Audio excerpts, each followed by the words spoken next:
Paper होने दो। You are, how can you be authorize to say whatever should be kept in paper and whatever should be not. Institute बोलेगा कि हमने हमारे act के अंदर लिखा हुआ है पेपर कंडक्टिंग ये सब चीजें हमारे अंडर आती है and we are going to do the same. Now it is on us कि हमको कैसे रेगुलेट करना है, किस तरह से कैरी आउट। सिंपल। चलो, ऐसा कुछ नहीं होता बेटा। बराबर है, बट अभी मैं एक सिंपल एग्जांपल देती हूँ। ये अपना थॉट प्रोसेस है जो अपन लगा के चलते हैं हर बार, ठीक है। बट इस केस में सिंपल है ना, अगर उनको चाहिए, अभी यू ऑल नो, मतलब this is the fact that AI has replaced many people's job. ये तो फैक्ट है, बराबर है, ठीक है। अभी आप देखोगे तो मार्केट में लास्ट एक साल में जितने भी सीएज आए हैं उसमें से कितने प्लेसमेंट हुए हैं और कितने अच्छे पैकेज पे प्लेसमेंट हुए हैं, ये डेटा निकाल लो अगर मिलता है। You will get the reality check of whatever is happening, right. ठीक है, मैं तो लोगों से भी आगे बोलती हूँ कि अरे you have to see to it कि तुम्हारा जॉब रिप्लेसेबल बाय एआई नहीं है, तो मैं ऐसे ही नहीं बोल रही हूँ because there is data which is backing it, ठीक है।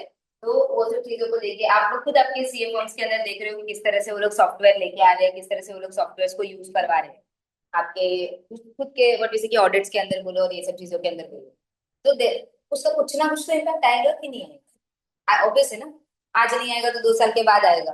तो they also have to regulate that kind of thing कि भाई अरे इतने सारे अगर सीएस को हम लोग एक साथ निकालेंगे तो that is going to create a problem with respect to your what जैसे कि रिक्रूटमेंट ऑल्सो। तो वो सब चीजों को लेके तो आता ही है ऐसा। तो अभी वो लोगों को रेगुलेट कितना करना है, क्या करना है, उस चीज पे हम लोग मतलब बात करेंगे अगर, तो वो चीज आता ही नहीं। अब वो लोग इजी करेंगे, हार्ड करेंगे, eight the end of the day उनको जितने सीएस निकालने हैं वो उतने ही निकालने हैं। समझ में आया, तो उस पार्ट पे आता है। Not that checking will be easy and ऐसे। अभी तुम्हारा फॉर्म में नेगेटिव मार्किंग का कुछ आया आया क्या अभी तक? ऑफिशियल सर्कुलर आया है क्या? नहीं क्या? हाँ बस बोल रहे, बट ऑफिशियल सर्कुलर नहीं आया ना तुम लोग का। हो गया ना, कितने लोग का बाकी? एक सेट बाकी है, देके खत्म कर लो ऐसे, देके खत्म कर लो। फिर प्रॉक्सी में आता ही है ना इधर कल्याण थाने का नहीं। तो थाने स्टेशन पे उतर के 45 मिनट्स का डिस्टेंस है। हाँ ये तो नहीं नहीं वो है, बट इधर का भी आता है सेशन, बट फिर भी एक बार मैं पूछ लेती हूँ चीज़। बहुत कम है पर आता है 5 मिनट के सारे स्टॉप। वो तो ऑब्वियस है ना बेटा, तो जब तक बुक करने जाओगे स्टॉप वो तो ऑब्वियस है, वो तो होगा ही। चलो फिलहाल स्टार्ट करें, ठीक है। अगर रहेगा तो मैं बोलती हूँ। अभी अभी आया था, हिरल ने मुझे बोला था, हिरल ने मुझे बोला कि ये नहीं नहीं, उसका आईटीटी चल रहा था, उसने मुझे कॉल किया कि मैम हम लोग ना 14-15 जन है, हमको जीएमसीएस का बैच मतलब चाहिए था। तो शी कॉल्ड मी, मैंने ब्रांच में कॉल किया, उन्होंने नया बैच डाला एक बार आप उसके लिए उसके लिए। तो कल कल वो बैच चालू हुआ जहाँ पे हिरल ने बोला था कि 13-14 पीपल है मैम हम लोग, बट हम लोग का जो ऑलरेडी बैच चल रहा है ना उसके साथ डेट्स क्लैश हो रही है क्योंकि हमारा आईटीटी चल रहा है। तो हम लोगों ने नया बैच डलवाया, वो बैच कल चालू हुआ स्पेसिफिकली। तो ऐसा तुम लोग मतलब ऐसा नहीं है, बट तुम लोग इनपुट दोगे तो हम लोग ट्राई करेंगे जितना पॉसिबल होगा उतना। विद प्रॉक्सी का भी मैं बात करती हूँ कि ऐसा ऐसा है करके, बट वो करते हैं ऐसा। तो ये सब चीजें है, मतलब अपना भी अपन कर सकते हैं, ऐसा नहीं है कि नहीं होगा। तुम लोग का भी जब आएगा जीएनसीएस वगैरह तब अपन करेंगे ऐसा, और वो भी खत्म करके लो जितना भी होता है फटाफट सब चीजें, सो दैट जब पढ़ने के टाइम पे आए तभी तुम लोग को वो चीजें नहीं आनी चाहिए दिमाग में ऐसे, ठीक है। चल शुरू करें। ओके, हम लोग last leg of the chapter के अंदर है। हम लोगों ने लास्ट लेक्चर तक क्या किया था, हम लोगों ने देखा था कि जो rules of your value of supply है हम लोगों ने वो कैलकुलेट किया था, ठीक है। वी केम ऑन कि भाई एक्शनेबल क्लेम्स का क्या होगा, लॉटरी बेटिंग गैम्बलिंग का क्या होगा। तो हम लोगों ने बोला था कि भाई जितना भी उसका फेस वैल्यू रहेगा वो फेस वैल्यू हम लोग लेके चलेंगे as your value of supply. Online gaming वगैरह के अंदर या कसिनोज के अंदर क्या होता है कि हम लोग खरीदते हैं और फिर बाद में या पैसा डालते हैं अकाउंट के अंदर और बिना यूज किए कभी कभी निकाल भी लेते हैं। तो इसमें वो माइनस करना अलाउड नहीं, जितना तुमने डाला gross value will be treated as value of supply. उसमें से तुमने अगर कोई पर्टिकुलर वैल्यू को निकाल लिया बिना यूज किए तो उस चीज पे जीएसटी नहीं लगेगा, ऐसा नहीं है। उस अमाउंट पे भी जीएसटी लगेगा। कसिनोज में होता है जो हम लोग चिप्स खरीदते हैं, करेक्ट है। कुछ कुछ चिप्स ऐसे हो सकते हैं जो तुमने यूटिलाइज नहीं किए, मतलब तुमने 10,000 चिप्स खरीदे थे और तुमने पूरा का पूरा गेम 8,000 में ही निपटा दिया, 2,000 चिप्स को अभी तक हाथ भी नहीं लगाया, तो तुम जो बोलोगे कि ये 2,000 ना अलग से रीडिंग करो बिकॉज ये तो मैंने यूज ही नहीं किया है, और ये 8,000 के सामने मैंने 15,000 रुपया कमाया तो ये 15,000 रुपए का मुझे रिडीम करके दे दो। तो इन दैट केस ऐसा नहीं है। आपने डाला कितना था, आपने 10,000 डाला था, 10,000 चिप्स खरीदे थे तो पूरे 10,000 पे ऑटोमेटिकली पहले जीएसटी लग जाएगा। अब आप उसमें से पूरे यूज करो, आधे यूज करो, कोई भी यूज करो, विनिंग्स के ऊपर कभी भी जीएसटी नहीं लगता है। Winnings is always taxable as income tax. जितना भी आपका विनिंग्स रहेगा, हॉर्स रेस होने दो, आपका लॉटरी होने दो, बेटिंग होने दो, गैम्बलिंग होने दो, विनिंग्स के ऊपर जीएसटी नहीं लगता है। जो भी आप लोग बेट करोगे या जो भी चीजें होगी उसके फेस वैल्यू के ऊपर जीएसटी सिर्फ कैरी आउट होगा। ये सब चीजें हम लोगों ने लास्ट लेक्चर में देखी थी, बराबर है, ठीक है। आज जो हम लोग रूल 32 चालू करने वाले हैं, अच्छा, रूल 28 से हम लोगों ने 28 से हम लोगों ने देखा था 26, 27, 28, 29, ये हम लोगों ने देखे। 30 और 31 अपने को क्या बोलता है? 30 और 31 ना रेसिडुअल कैटेगरी में आता है कि ऊपर वाले रूल्स अगर आप 27 से लेके अप्लाई नहीं कर पाए तो इन दैट केस क्या करो ना, इन दैट केस आप ले लो सीधा का सीधा कॉस्ट है आपके पास, कॉस्ट पे 10% ऐड कर दो as a profit and that value will be your value of supply.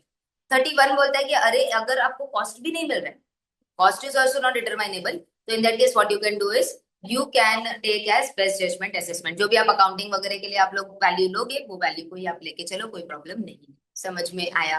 Clear है, ठीक है। अच्छा, सर्विसेज के केस में आप डायरेक्टली 30 को छोड़ के 31 पे आ सकते हो, मतलब कॉस्ट वाला नहीं अप्लाई करके डायरेक्टली बेस्ट जजमेंट वाले कॉन्सेप्ट के ऊपर भी आ सकते हो। यहाँ तक हम लोगों ने किया था, ठीक है। आज जो हम लोग देखने वाले रूल 32 वो कुछ कुछ स्पेसिफिक पेक्यूलियर चीजों के लिए है एंड इसके ऊपर क्वेश्चंस एग्जाम में अगेन आते हैं, एमसीक्यूज और वो सब चीजों के अंदर आता है, ठीक है। Rule 32 provides a valuation method for 5 specific supplies. These valuation rules override the other valuation rules, मतलब these will be applicable irrespective of the above whatever is given, ठीक है। Third, valuation method prescribed in 32 are optional, the supplier can use if he so desires, मतलब उसके पास option है, या तो वो general rule apply करे या तो वो 32 अप्लाई करे। 32 अप्लाई कर रहे थे 32 ही अप्लाई करना पड़ेगा, फिर उसका ऊपर वाला प्रोविजन नहीं एप्लीकेबल हो सकता, ऊपर वाला अप्लाई करे तो 32 में नहीं आ सकता। मतलब एज सच अगर मैं देखने जाऊँ ना तो ये ओवरराइड्स वाला जो पार्ट है ये थोड़ा सा माइल्ड हो गया क्योंकि आपके पास ऑप्शन आ गया ना। तो ऐसा नहीं है कि कंपलसरी आपको 32 ही यूज करना है, आप अगर चाहिए तो जनरल रूल भी अप्लाई कर सकते हो। अगर आपको जनरल रूल नहीं करके ये करना है तो ये करना पड़ेगा, जब ये कर रहे हो तो उसके प्रोविजंस बिल्कुल भी अप्लाई नहीं। ये इस तरह से रीडिंग आता है, समझ में आया, ठीक है। इसमें आपके जो 5 है वो क्या क्या देखने वाले। पहला, purchase and sale of foreign currency. Foreign currency खरीदते हैं हम लोग, डॉलर्स देके रुपीज लेते हैं, रुपीज देके डॉलर लेते हैं, ठीक है। डॉलर्स देके येन ले लोगे, येन लेके डॉलर्स दे दोगे, करेक्ट है। तो वो कैसे होगा, उसके बीच में अगर आपने देखा होगा तो हमेशा जो एक्सचेंज रेट का वैल्यू रहता है और जो बैंक अपने को एक्सचेंज रेट देता है दोनों में फर्क होता है। जो मार्केट का एक्चुअल एक्चुअल एक्सचेंज रेट है, मतलब 1 रुपी फॉर व्हाट इज की sorry $1 is equal to rupees कितना हो रहा है, ये अगर आप मनी कंट्रोल पे जाके देखोगे तो आपको एक वैल्यू दिखेगा। और वही जगह पे अगर आप लोग व्हाट इज की बैंक के पास जाओगे और बोलोगे कि मुझे $1 चाहिए, तो इन दैट केस वो आपसे थोड़ा सा ज्यादा मांगेगा, बिकॉज ऑब्वियस है कि उसका जो बीच में कमीशन रहेगा वो भी तो वो चार्ज करेगा ना, बराबर है कि नहीं है। Similarly with respect to the sale price, हमेशा वो खरीदेगा कम में फॉरेक्स, हमेशा आपको चार्ज करेगा ज्यादा with respect to buying of the dollar and हमेशा वो खरीदेगा किसमें, कम में then the value which is going on in the market. इससे क्या होता है, इससे आप लोगों का जो बीच का जो मार्जिन रहता है 1 रुपीज 5 रुपीज जो भी आपका मार्जिन रहता है, या और जैसे कि मतलब 0.5 रुपीज जो भी मार्जिन रहता है, उससे हम लोग क्या करते हैं, वो कंपनीज अर्न करती है, बैंक्स अर्न करती है, करेक्ट है, ठीक है। चलो, तो वो उसका हम लोग देखेंगे कि किस तरह से जीएसटी चार्जिंग आएगा। सेकंड आता है booking of air travel tickets. Air tickets book करते हैं, ठीक है, तो उसमें कमीशन वगैरह जो रहता है या जो आपका बेसिस रहता है उसके ऊपर किस तरह से चार्जिंग आएगा वो हम लोग जीएसटी का देखेंगे। लाइफ इंश्योरेंस बिजनेस का tax what is taxability with respect to GST क्या आएगा वो देखेंगे। सेकंड हैंड गुड्स को जब हम लोग सप्लाई करते हैं तो उसके लिए एक स्पेशल प्रोविजन हम लोग को देके रखा है, वो हम लोग यहाँ पे चेक करेंगे। एंड लास्टली वाउचर्स स्टैम्प्स या कूपन्स जो होते हैं उसके लिए वैल्यू ऑफ सप्लाई क्या होगा वो हम लोग यहाँ पे देखेंगे। समझ में आया? तो ये 5 चीजों के लिए अपने पास स्पेसिफिक क्लैरिफिकेशन अवेलेबल है। Again I am saying this is optional, that means either you can use the general rule और यू कैन यूज दिस, दोनों में से कोई एक ऑप्शन अपने पास रहेगा। शुरू करते हैं फर्स्ट वाला, special provisions with respect to the foreign currency including money changing, ठीक है। तो मनी चेंज जब हम लोग करवाते हैं that is rupee to dollar, dollar to rupee. इसमें पहले फर्स्ट मेथड बोलता है, फर्स्ट मेथड के अंदर केस 1 क्या बोलता है, वो मेथड 1 और मेथड 2 दो है, और मेथड 1 के अंदर भी फर्दर केस 1 और केस 2, ठीक है। मेथड 1 का केस 1 क्या बोलता है कि जब भी आप ये सिक्योरिटीज के अंदर सॉरी आपका रुपी के अंदर या डॉलर के अंदर ट्रांजैक्शन कर रहे हो, फॉरेन करेंसीज के अंदर ट्रांजैक्शन कर रहे हो, तो अगर एक भी करेंसी इंडियन करेंसी है, मतलब या तो इंडियन करेंसी के साथ आप किसी को भी एक्सचेंज कर रहे हो, तो केस 1 अप्लाई हो, where the transaction where one of the currency is involve is Indian rupees.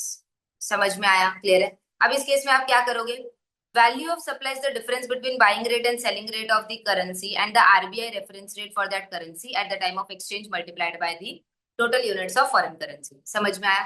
तो अगर समझो आरबीआई का रेफरेंस रेट 45 रुपीज है पर डॉलर, ठीक है, और बैंक अपने से लेता है 46 रुपीज पर डॉलर, तो मेरे से एक्स्ट्रा कितना ले रहा है बैंक? 1 रुपी पर डॉलर ले रहा है। समझ में आया? इसके मैंने $10,000 खरीदे, तो कितना हो जाएगा आप लोगों का? 10,000 rupees will be my value of supply.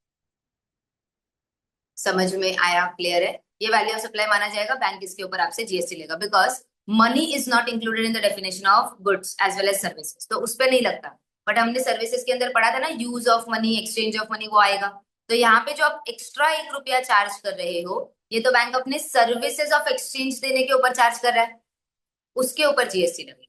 45 के ऊपर नहीं लगेगा, 46 के ऊपर नहीं लगेगा, because that is the actual money for money, one currency to another currency, उस पर नहीं लग रहा है। जो इनके बीच का डिफरेंस है, दैट इज 1 रुपी, जो है उसके ऊपर आपको लग जाए। समझ में आया? क्लियर है? बोल। जो मैं काम करता हूँ हाँ वहाँ पे बैंक चार्जेस डायरेक्ट डॉलर में $5 हाँ बैंक चार्ज, तो रेट का डिफरेंस नहीं। हाँ, तो अगर तेरे पास फिक्स्ड अमाउंट अवेलेबल है ना, तो इसके लिए बोला कि ये ऑप्शनल है, तुझे अगर ये लेना है तो तू ये ले सकता है, अगर नहीं तो तू जनरल वाले प्रोविजन में जा और जितना चार्ज करे उतना कमीशन ले ले डायरेक्टली, तो वो भी पॉसिबिलिटी। मतलब ये हमने क्या बोला, ऑप्शनल है ना, तो ये अगर आप लेते हो तो वेरी गुड, ये वाला ले लो। अगर आपको नहीं लेना तो आप जनरल प्रोविजन अप्लाई करके जितना आप चार्ज कर रहे हो वैल्यू के लिए, उतना वैल्यू सप्लाई ले लो, डायरेक्टली कन्वर्ट करके। समझ में आया? दूसरा ऑप्शन, अगर आपके पास आरबीआई का रेफरेंस रेट अवेलेबल नहीं है, वो करेंसी बैंक एक्सचेंज करके दे रहा है, बट आरबीआई का रेफरेंस रेट अवेलेबल नहीं है, तो इन दैट केस हम क्या करेंगे, जितना भी अमाउंट आप लोगों का लिया है, जितना भी अमाउंट आपने कन्वर्ट करा है, उसको पहले इंडियन रुपीज में कन्वर्ट, उसका 1% लो, that 1% will be the value of supply. मतलब सिंपल है, हम लोग बोल रहे हैं कि कमीशन कितना होता है बैंक का, 1%, तो हम 1% के ऊपर जीएसटी। अंडरस्टूड? अगर आपके पास आरबीआई रेफरेंस रेट और इंडियन रुपी रेट दोनों अवेलेबल है, तो दोनों का डिफरेंस निकालो, इनटू नंबर ऑफ यूनिट्स कर दो, मतलब जो भी आपका यूनिट है ऑफ करेंसी वो कर दो, directly that amount will be the value of supply. अगर आरबीआई का रेफरेंस रेट ही अवेलेबल नहीं है, हो सकता है उस दिन बंद था, उस दिन का रेट अवेलेबल नहीं है एंड ऑल, तो पॉसिबिलिटी हो सकती है। तो इन दैट केस क्या करो, आप पहले आपने जितने भी कन्वर्ट किया वो ले लो, उसका 1% निकाल लो, तो वो आप लोग का वैल्यू ऑफ सप्लाई बन जाएगा। एक एग्जांपल देखिए इसके ऊपर, ठीक है। ऑन 10th में मिस्टर दोषी converted $100 100 into 7,400 at the rate 74 rupees per $, बराबर है कि नहीं है? तो उसने क्या किया, उसको $100 थे उसके पास, $100 कन्वर्ट करवाने के लिए उसको 74 रुपीज पर डॉलर के हिसाब से रेट पड़ा, और 7,400 उसको मिल गया।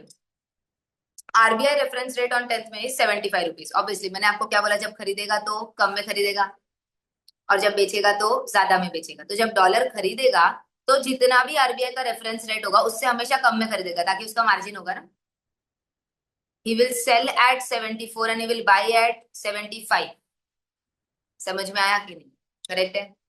जो भी आप सामने वाला बंदा रहेगा, bank will always buy the currency at lower rate and sell the currency at higher rate. यही मैं अगर सामने वाले के पर्सपेक्टिव से बताऊं, तो he will always have to buy at a higher rate and sell at a lower. यही हमेशा लॉजिक चलता है, और ये चीज आप लोग एएफएम में फॉरेक्स में यही चीज सीख हम लोग, कि किस तरह से ये चीज होता है, ठीक है ना। तो यहाँ पे अगर मैं देखूं तो 74 एंड 75 1 रुपी का डिफरेंस है, 1 रुपी इंटू $100, बराबर है कि नहीं है? तो 1 रुपी इंटू $100 जो आपने कन्वर्ट कराया, तो 100 rupees will be my value of supply, इसके ऊपर जीएसटी लगेगा। समझो ये मेरे पास अवेलेबल नहीं है, कौन सा अवेलेबल नहीं है? 75 का रेट अवेलेबल नहीं है, तो इन दैट केस में क्या करूंगी, 1% of the INR converted amount, that is 7,400 का 1%, that is 74 rupees will be my value of supply. समझा? ये क्लियर है? इसमें कुछ डाउट है तो पहले बोलो, फिर आगे बढ़े। पक्का? चारों जन? चलो, केस 2, अगर neither currency is Indian currency, मतलब ना एक भी करेंसी इंडियन करेंसी नहीं, हम लोग dollar to yen, yen to dollar कर, करेक्ट है, तो मेरे पास इंडियन कन्वर्टेड अमाउंट है ही नहीं, तो इन दैट केस क्या करो, 1% of the lesser of the two amounts where money changing would have received by converting at the RBI reference rate of any two currency. समझ में आया? तो इस केस में क्या करो, दोनों करेंसीज को इंडियन करेंसीज में कन्वर्ट करो, उसमें से जो विच एवर इज लोअर है उसके ऊपर 1%। समझा? तो समझो कि $US 9,000 है मेरे पास, कन्वर्टेड टू यूके 4,500, ठीक है। RBI reference rate will be $74 and UK का 898 है अपने इंडिया के अंदर, ठीक है। तो मेरे को क्या करना पड़ेगा, डॉलर को बेचना पड़ेगा और यूके के व्हाट की पाउंड्स को बेचना पड़ेगा to convert them into INR। दोनों को कन्वर्ट करके मेरा इतना आया अमाउंट, ठीक है, दोनों में से विच एवर इज लोअर कौन सा आएगा? 4,41,000। 4,41,000 का 1% will be my value of supply, that is 441। समझ में आया? तो where one of the currency is Indian currency, तो डायरेक्टली डिफरेंस निकाल लो, कोई प्रॉब्लम नहीं है। अगर आरबीआई रेफरेंस रेट अवेलेबल नहीं है तो 1% ले लो। अगर दोनों में से कोई भी करेंसी इंडियन करेंसी नहीं है तो पहले दोनों को इंडियन करेंसी कन्वर्ट करो, दोनों में से विच एवर इज लोअर जो आएगा उसके ऊपर आप 1% चार्ज। Logic clear? पक्का? ठीक है, चलो ये हो गया मेथड 1। ये क्या हो गया? मेथड 1। दूसरा है method 2। The person supplying the services में also exercise the following option based on slab rate to ascertain. मतलब देखो सिंपल, मेरे पास 3 ऑप्शन है, जनरल रूल, मेथड 1, मेथड। बराबर है कि नहीं है? तीनों में से जो मेरे लिए फिजिबल होगा मैं वो अप्लाई करके चलूंगी। ठीक है, इसमें क्या चलता है? सिंपल है, अगर 1 लाख तक रुपए तक का एक्सचेंज करवा रहे हैं तो 1% of the gross amount of currency और ₹250 विच एवर इज हायर, मतलब फ्लैट रेट है 250 मिनिमम। अगर मैं $1 एक्सचेंज करवाती तो वो तो ₹90, बट वो जगह पे मुझे फिर क्या पे करना पड़ेगा? ₹250 पे करना। ₹250 will be treated as value of supply, जिसके ऊपर जीएसटी करना पड़ेगा, तो मिनिमम 250। समझ में आया? ठीक है, नेक्स्ट। अगर 1 लाख से 10 लाख के बीच में है तो 1 लाख के ऊपर 1% ₹1,000 आ गया, प्लस जितना भी उसका एक्सेस रहेगा 1 लाख के ऊपर उस पर 0.5%। समझ में आया? तो मतलब सिंपल बोलूं तो 9 लाख के ऊपर 0.5% लगेगा, जितना जाएगा उतना। अरे अपना स्लैब रेट, इनकम टैक्स का स्लैब रेट जो वैसे ही 10 लाख के ऊपर गया तो 5,500। ये कैसे आया? ₹1,000 वहां से आया, प्लस 4,500 9 लाख के ऊपर 0.5%। समझा? और उसके ऊपर जो बचेगा उसके ऊपर 0.1%। तो 1%, 0.5%, 0.1%। Slab is 1 lakh, 10 lakh about. समझा? तो आपको जो भी मेथड लगे आप वो मेथड को यूज कर सकते। आपको लगता है जनरल मेथड तो जनरल मेथड पे जाओ। आपको लगता है मेथड 1 जहाँ पे मैं करेंसीज के बीच का डिफरेंस निकाल के करूंगा और 1% वगैरह निकालूंगा तो वो कर लो। नहीं तो आप स्लैब रेट पे भी जा सकते हो, विच इज मेथड 2। 3 ऑप्शन है, तीनों में से जो आपको फिजिबल लगे आप वो यूज करके कर सकते। Clear with this part everyone? ठीक है, एक इलस्ट्रेशन अपने को दिया हुआ है। X Private Limited money changer has $10,000 to Indian rupees 74. He wants to value the supply in accordance with the rule 32(2)(b) of the GST rules. Determine the value of the supply. अब यहाँ पे हम लोगों ने क्या बोला? 32(2)(b बोला ना? ठीक है, तो अब इन दिस केस अगर हम लोग देखते हैं तो अपने पास केस 1 और केस 2 था। ठीक है, सब रूल 2, और उसके अंदर वो बोल रहे हैं बी वाला पार्ट। ठीक है, चलो तो अब यहाँ पे अपन क्या करेंगे? जितना भी आप लोगों को देके रखा है $10,000 है 74 के हिसाब से, तो अगर मैं देखूंगी तो $10,000 इंटू 74 कितना हो जाएगा? 7,40,000। कैलसी पे कैलकुलेट करो आप लोग का, ये देखो 1 लाख, 10 लाख, इधर तक ही आएगा ना, सेकेंड तक। करो जरा कैलकुलेट।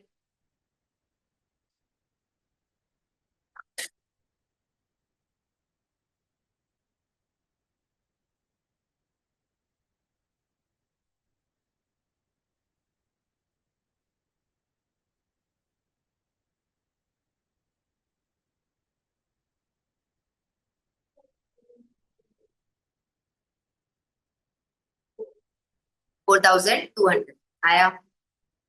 नहीं, चलो 1 लाख तक का 1% निकाला, ₹1,000, पहले वो साइड में रखते। ठीक है, बचा कितना? अभी तेरा टोटल 7,40,000 था। 740 में से 1 लाख माइनस कर दे, उस पर आपका आ गया, तो 6,40,000 बचा। 6,40,000 पे 0.5% और 1,000 जो बचा के रखा था वो ऐड। समझा? ठीक है, चलो तो आपका आ गया 7,000, 4,000। समझ में आया? ठीक है, clear with the part everyone? चलो, special provision relating to value of the service for booking of the tickets for air travel by an air travel agent. तो बार बार हम लोग एयर ट्रैवल एजेंट से बुकिंग करवाते हैं, बराबर है कि नहीं है? अब वो जनरली क्या बोलता है कि कमीशन वगैरह उसका उसके अंदर ही इंक्लूडेड होता है। जैसे एग्जांपल देती हूँ, अब ये तो उन्होंने एयर ट्रैवल का दिया हुआ है, बट मैं अगर तत्काल टिकट का बता तो वो अपने को क्या बोलता है? सीधा सीधा ₹1,500 लगे। अब उसके अंदर टिकट का कॉस्ट भी होता है और उसका कमीशन भी होता है,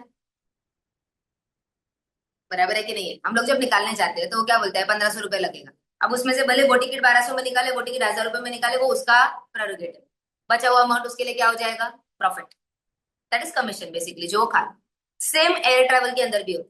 एयर ट्रैवल के अंदर भी आप क्या बोलते हो कि अरे मेरे को ना 20 टिकट चाहिए, ठीक है, इस दिन के पर्टिकुलर फ्लाइट का चाहिए, तो आप क्या करते हो? एजेंट के पास जाते हो, एजेंट को बोलते हो कि अरे मुझे बुकिंग करके चाहिए। बोला ठीक है ना सर, आपको ₹7,000 पर फ्लाइट का पड़ जाएगा, पर फ्लाइट टिकट का पड़ जाएगा। अब उसमें अगर वो आगे जाके सामने वाले एयरपोर्ट की अथॉरिटीज के साथ या जो भी अपना कंपनी है उसके साथ डील करके 6,500 में अगर पर टिकट बुक करवा देता है तो in that case ₹500 will be his charges. जो वो चार्ज कर रहा है, बराबर है कि नहीं। अब ये जो है ये हमेशा ऑल्टर मतलब मूवमेंट हो सकता है इसके ऊपर, कभी कभी फिक्स भी नहीं हो सकता है। तो यहाँ पे भी ऑप्शन दिया हुआ है, अगर आपके पास एक्चुअल वैल्यूएशन है तो आप जनरल रूल्स पे जाओ, अगर आपके पास एक्चुअल वैल्यूएशन नहीं है या ये आपको बाय डिफॉल्ट यूज करना है तो आप इसको यूज कर सकते हैं, ठीक है।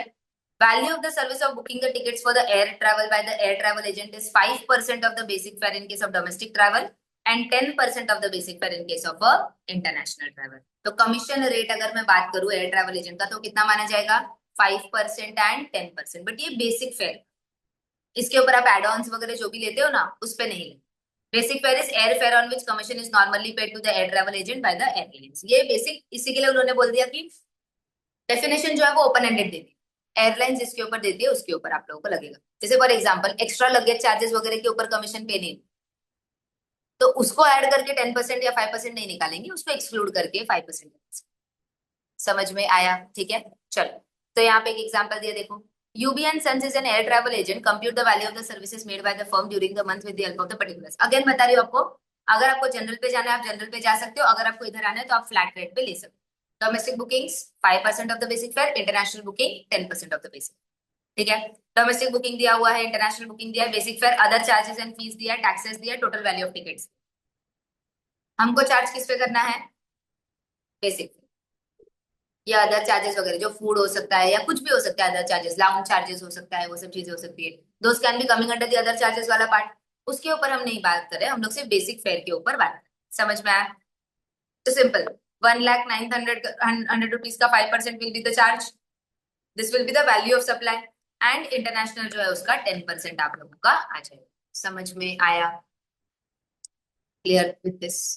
50,045 आएगा आपका एक जगह का, बराबर ना। 450, अच्छा 450 है, 450 ना, 50,450 आधा करके कितना आया,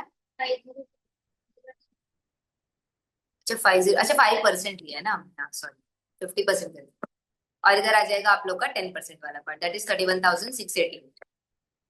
समझा, ठीक है। तो इस तरह से आपको करना, अब ये जो छोटी छोटी चीजें ना ये MCQs के लिए इंपॉर्टेंट है, क्योंकि ये उस तरह से आ जाता है कि फिर तभी याद रहना चाहिए कि 5% है और 10% है बेसिक पे। समझ में आया, डन, आगे बढ़े, चल। Special provision relating to value of the service in relation to life insurance business. अभी हम लोग आते हैं लाइफ इंश्योरेंस बिजनेस के ऊपर। अगेन यहाँ पे अपना एजेंट होता है, बराबर है कि नहीं, ठीक है। Value of life insurance services varies with the nature of the policy, the details are as below, ठीक है। तो सबसे पहला चीज यहाँ पे हम लोग को क्या करना है, अभी तो जनरली देखोगे ना तो आपका जो एजेंसी वाला पार्ट है, कमीशन वाला पार्ट है, उस पर GST लगता है, बट लाइफ इंश्योरेंस पर से के ऊपर GST अभी नहीं लगता है, क्योंकि एग्जामिशन नोटिफिकेशन अपडेट हो चुका है, उसके अंदर आ चुका है, ठीक है।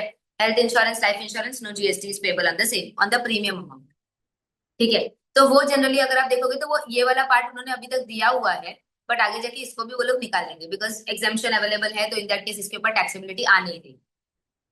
समझा, ठीक है। Policy with dual benefits of risk coverage and investment, ये अपना यूलिप जैसा हो गया, रिस्क भी मिलता है, रिस्क कवर भी मिलता है, और उसके साथ इन्वेस्टमेंट भी होता है। तो in that case taxable value will be gross premium charge less the amount allocated for investment and savings if it is intimated to the policy holder at the time of premium. समझो, अपने से अगर 15,000 रुपए का premium लिया जाए और उसमें अपने को बोल दिया उन्होंने कि 5,000 रुपए जो है ना वो आपका इन्वेस्टमेंट की तरफ जाएगा, और 10,000 रुपए जो है ना वो आपका रिस्क कवर की तरफ जाएगा, जो आप लोगों का एक्चुअल रिस्क पॉलिसी है, ठीक है। तो in that case the GST will be charge on the 10,000 rupees, that is 15,000 minus 5,000, but this 5,000 should be known to you at the time of the policy. मतलब सिंपल बोले तो premium sheet जो आती है उसके ऊपर लिखा हुआ रहना चाहिए कि कितना एलोकेशन वो लोग इन्वेस्टमेंट के लिए कर रहे हैं और कितना एलोकेशन वो लोग रिस्क के लिए कर रहे हैं, ठीक है। अगर सिंगल प्रीमियम एन्युटी पॉलिसी, मतलब एक ही बार प्रीमियम भरने, वन टाइम प्रीमियम पेबल, समझ में आया, तो in that case it is 10% of the single premium charge from the policy holder where allocation of investment saving is not intimated to the policy. समझ में आया, अगर आपका इंटीमेटेड नहीं था तो in that case 10%। Understood with this, ठीक है। अच्छा सुनो, अगर आपका वन टाइम है या कोई भी होने, अगर इन्वेस्टमेंट आप लोगों का दिया हुआ है ब्रेकअप तो यही हो, अगर वन टाइम है और इन्वेस्टमेंट का ब्रेकअप नहीं दिया हुआ है कि कितना इन्वेस्टमेंट में डालेंगे और कितना आपका नॉर्मल केस में डालेंगे, तो जितना भी आपका टोटल वैल्यू है उसका 10% that will be the taxable value. समझ में आया, ठीक है। अदर केसेस के लिए टैक्सेबल वैल्यू कितना होगा, फर्स्ट ईयर के लिए 25%, second year onwards 12.5% of the premium charge. Other cases मतलब कौन से हो गए?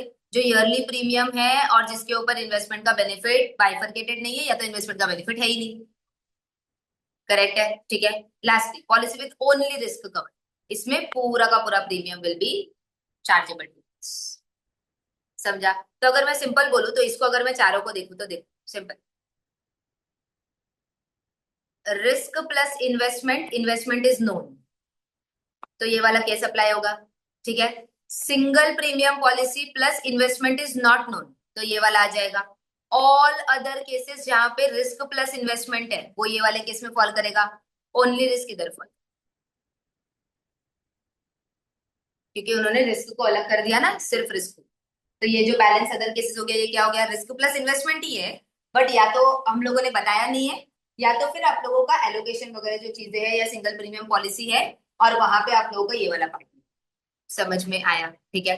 तो सिंपल अगर हम लोग देखेंगे तो रिस्क प्लस इन्वेस्टमेंट है एंड ब्रेकअप इज नोन, तो जितना है उसका 10, व्हाट इज ग्रॉस प्रीमियम, जितना भी आपका रिस्क का रहेगा उतना ही लेगा, इन्वेस्टमेंट को निकाल दो, इन्वेस्टमेंट के ऊपर नहीं होगा, ठीक है। सेकंड, अगर सिंगल प्रीमियम पॉलिसी है तो इन दैट केस क्या करोगे? 10% of the entire premium charge will be your value of supplement, ठीक है। अदर केसेस के लिए फर्स्ट ईयर के लिए 25%, 12.5% फॉर नेक्स्ट ईयर ऑनवर्ड्स। अगर सिर्फ रिस्क है तो in that case entire premium will be taxable. Clear with this everyone? Again बता रही हूँ, एग्जामिशन के चैप्टर में अपडेट हो चुका है, यहाँ तक अब तक अपडेशन आया नहीं है। अपने अगर अटेम्प्ट तक आ जाएगा तो वो मैं तुम लोग को अमेंडमेंट लेक्चर में करवा दूँ। समझ में आया? एग्जाम्पल देख ले एक वाला, Arihant Life Insurance Company Limited (ACL) has charged the gross premium of 180 lakhs from the policyholder with respect to life insurance policies, out of which 100 lakhs has been allocated on behalf of the policyholders, ठीक है। तो total 180 lakhs है, जिसमें से 100 lakhs आपने क्या कर दिया? इन्वेस्टमेंट के लिए बाइफरकेट करके रख दिया। Compute the value of the supply if amount allocated for investment has been intimated by the policyholder at the time of the supply। अगर intimated है तो इन दैट केस हमने क्या बोला? ये वाला आ जाएगा ना, पॉलिसी विद ड्यूअल रिस्क वाला पार्ट एंड इंटीमेटेड है, तो it will be 180 lakhs minus 100 lakhs, तो 80 lakhs के ऊपर आपका जीएसटी लगेगा। समझा? First case. Second case, if the amount allocated for investment has not been intimated by the ALICL at the time of the providing policyholder, तो ये नहीं लगेगा क्योंकि इंटीमेशन नहीं दिया था, ये तो आता ही नहीं क्योंकि सिंगल प्रीमियम नहीं है, तो अदर केसेस में आ जाएगा। इसमें क्या होगा? 25% फर्स्ट ईयर, 12.5% नेक्स्ट ईयर। तो अभी डीम करना पड़ेगा कि फर्स्ट ईयर है कि नहीं है, बराबर है कि नहीं है, ठीक है, क्योंकि अपने को बोला है 23-24, अभी पता नहीं है कि वो फर्स्ट ईयर है कि सब्सिक्वेंट ईयर है, तो हम दे देंगे कि फर्स्ट ईयर रहेगा तो 25%, सेकेंड ईयर ऑनवर्ड्स रहेगा तो 12.5%। समझ में आया? Third, if gross premium is only towards risk cover, अगर रिस्क कवर के लिए है तो फिर पूरा का पूरा 180 lakhs के ऊपर आपका जीएसटी लग जाएगा, वैल्यू ऑफ सब। It has started the operations in 23-24, तो मतलब पूरा का पूरा जो अमाउंट है फर्स्ट ईयर हो गया, सेकंड के लिए अपने को डेटा मिल गया। उन्होंने क्या बोला कि ये ऑपरेशंस जो है 23-24 में ही चालू किया, और हमने ऊपर पढ़ा ना कि ये 23-24, तो मतलब फर्स्ट ईयर ऑफ ऑपरेशंस है, तो फिर अपने को कितना लेना पड़ेगा? 25। समझ में आया? डेटा मिल गया? Understood everyone? यहाँ तक का पार्ट समझ में? देखो, फर्स्ट के लिए 80 आ गया, सेकंड के लिए 25 लाख, 25% अपना आ गया, थर्ड के लिए पूरा का पूरा 180 lakh will be the value of सब। Clear with this? ठीक है, एक बार यहाँ तक चेक कर लो, स्क्रोल कर, मतलब ये करके, और फिर हम लोग जाते हैं सेकंड हैंड गुड्स के ऊपर, ठीक है। नोट्स किसके किसके पास नहीं है?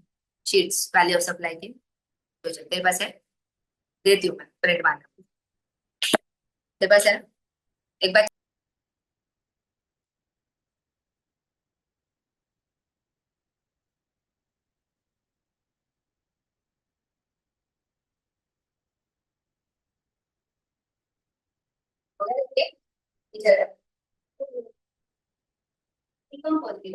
नहीं, वो उसका एक डाउट था तो उसमें चार्ट में फिट कर रही थी। अच्छा, बोल कुछ है क्या?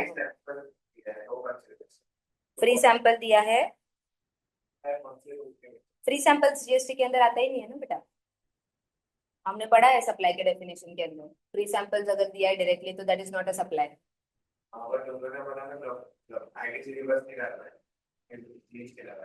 कौन सा? ITC has been availed on such assets वाला part है, तो उसमें रिवर्स करना पड़ेगा ना, कौन सा? हाँ बराबर है, अगर इनको रिवर्स नहीं करना है तो हमें चार्ज करें। पर जीएसटी के सप्लाई के डेफिनेशन में ही नहीं आता ना तेरे, जब सप्लाई के डेफिनेशन में नहीं आता, when charging section is not applicable, how can you charge GST on this? schedule 1 वो जो है ना परमानेंट ट्रांसफर और डिस्पोजल ऑफ द तो एसेट की बात चल रही है कि प्रमोशनल एडवर्टीजमेंट की बात चल रही है? दोनों अलग अलग बात कर रहे ने परचेज किया है वो पर्टिकुलर फ्री सैंपल, तो फिर वो फ्री हैं। Is sample it a asset और is it what we say कि गुड्स एंड व्हाट वी से इन्वेंटरी? पहले मुझे वो बता। का एसेट ही होता है ना। कौन सा? हाँ, बट वहां पे परमानेंट डिस्पोजल ऑफ एसेट्स के लिए डेफिनेशन दिया हुआ है अपने को सेक्शन 7 के अंदर, कि जो नॉर्मली फिक्स्ड एसेट कंसीडर करते हैं as per the accounting parallels, वो वहां पे कंसीडर होता है, कैपिटल गुड्स कंसीडर होता है सारे। स्पेसिफिकल, एक मिनट, जनरल प्रोविजन के ऊपर स्पेशल प्रोविजन ऑलवेज प्रिवेल करेगा। जब स्पेसिफिकली नोटिफिकेशन देके उन्होंने बोला है कि if there are free samples it does not come under the ambit of GST, तो उसका वैल्यू ऑफ सप्लाई वो लोग देंगे। अगर तुम वन बाय वन फ्री देते हो, तो हमने वो भी सारे कॉन्सेप्ट देखे थे कि वन ऑन वन फ्री देते हो तो वो चीज वहां पे आ जाए। समझ में आया क्या? अगर तू कैपिटल गुड्स के डेफिनेशन में अगर तू जनरल गुड्स को डालेगी as a free sample promotional वाला, जबकि उसके लिए स्पेसिफिक प्रोविजन दिया हुआ है, तो दैट विल नॉट सफाइस ना, that will always be disregarded by the AO. अगर तू लगा भी लेगी तो एओ बोलेगा कि जब स्पेसिफिक प्रोविजन प्रिवेल करे तो आपको हमेशा स्पेसिफिक ही लगाना है। उसके लिए अलग से सीबीआईसी ने नोटिफिकेशन दिया हुआ है और बोला हुआ है कि free samples are not coming under the ambit of GST because they are without value of supply. Goods और सर्विसेज दोनों की कैटेगरी के नहीं, अंदर नहीं आता है वो चीज, because that is purely promotional. अपन ने पढ़ा है, समझा? और अगर वन ऑन वन दिया हुआ है तो in that case value will B one for the supply of 2 units, ये भी हमने पढ़ा है। वही जगह पे कैपिटल गुड्स अगर तुम सप्लाई करते हो, तो in that case where ITC has what we say कि बीन व्हाट वी से कि अपना अवेल वाला पार्ट आ जाता है, तो आप जब उसको सेल करोगे, sale and disposal of assets करोगे, तब उसका वैल्यू ऑफ सप्लाई जो है वो हम लोगों ने इधर पढ़ा था रूल नंबर 27 के अंदर, जो स्टार्टिंग में पढ़ा था, विदाउट सप्लाई विदाउट वैल्यू या एक्सचेंज वैल्यू के हिसाब से करते हैं जो वाला पार्ट, जो हम लोगों ने यहाँ पे पढ़ा था।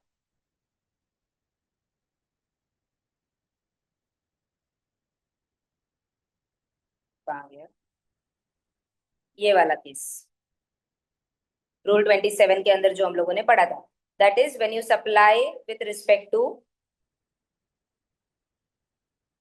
Supply of the goods where consideration is not wholly in money. इसके अंदर का एग्जाम्पल अगर तू देखेगी एनालिसिस के अंदर, तो हमने एनालिसिस में यही 3 एग्जाम्पल्स देखे थे। Rule 27, barter exchange transfer, permanent disposal और transfer of business asset where ITC has been availed on such assets. तो वो तेरा ये वाले रूल के अंदर कवर हो गया, रूल 27 के अंदर, जो शेड्यूल 1 का जो अपना फर्स्ट वाला, समझा? और जो अगर डायरेक्टली प्रमोशनल है और and is free free of cost, तो उसमें नहीं है, आईटीसी रिवर्स करना पड़ेगा। वो तो आपका आएगा ही ना, वो तो हमने आईटीसी के चैप्टर में है भी अपने को, मतलब आएंगे तब देखेंगे। वो आईटीसी तो आपको रिवर्स करना ही पड़ेगा, because that is not with respect, just because you don't want to reverse ITC you can charge the ITC, ये पॉलिसी नहीं है। ऐसे तो फिर मेरे को कुछ भी करना है, मैं कुछ भी करूंगी, मन मर्जी नहीं चलेगी ना। जब सेक्शन ने बोला है अपने को कि you have to reverse the ITC on the same, तो तू ऐसे नहीं बोल सकती मुझे रिवर्स नहीं करता करना इसके लिए मैं चार्ज करूँ, वो पार्ट तो आता ही नहीं। एंड सिंपल है, अगर तू कोई भी जगह पे बोलेगी, मतलब एक सिंपल एग्जांपल ले ले, समझ ले तू तू फ्री पेन्स बांट रही है, नया पेन बनाया तूने, तो समझ ले कि ये रोड पे नीचे तूने सब लोगों को ऐसे फ्री पेन बांट दिया। तूने बोला इसका कॉस्ट नहीं लग रहा है, बट ये 10 रुपए का पेन है, 10 रुपए के ऊपर 8 का जीएसटी, 1.8 रुपीज आपको पे करना पड़ेगा, तो कोई पे करेगा क्या? देखो, तो you cannot collect GST on the same. अगर मैं कॉस्ट लेके भी आ जाऊँ, वैल्यू ऑफ सप्लाई में लेके भी आ जाऊँ, कहीं से भी लेके आऊंगी, चल, कैसे रिकवर करेगी तू कस्टमर से? If you are supply, then how can you say that you are paying the same? RCM applicable नहीं है, कस्टमर से तू ले नहीं सकती, तू कंपोजिशन डीलर है नहीं कि खुद के जेब से डालेगी, समझा क्या? चल, और कुछ है डाउट? हाँ, चल आगे बढ़े। नाउ हम लोग है सेकेंड हैंड गुड्स चालू करना है ना अपने को। चल सेकेंड हैंड गुड्स पे आ जाए, ठीक है। अब यहाँ पे अगेन 2 पार्ट अवेलेबल होता है कि आपने ये जो गुड्स थे, ठीक है, now this second hand goods generally can be capital goods also and they can be general goods also, दोनों पार्ट में आ जाते हैं, ठीक है। तो उस केस में इसी के लिए उन्होंने क्या बोला है ना, जनरली सेकेंड हैंड गुड्स कैसा होता है, समझो गाड़ी होती है, कार वगैरह होती है, तो कार खरीदते हैं सेकंड हैंड में, उसको थोड़ा बहुत क्लीन वीन कर देते हैं, अच्छा खासा जो भी रिपेयर वगैरह वर्क लगेगा, मेंटेनेंस लगेगा, वो कैरी आउट कर देते हैं, और उसके बाद अपन 2 लाख का गाड़ी जो है वो 3 लाख में बेच देते हैं।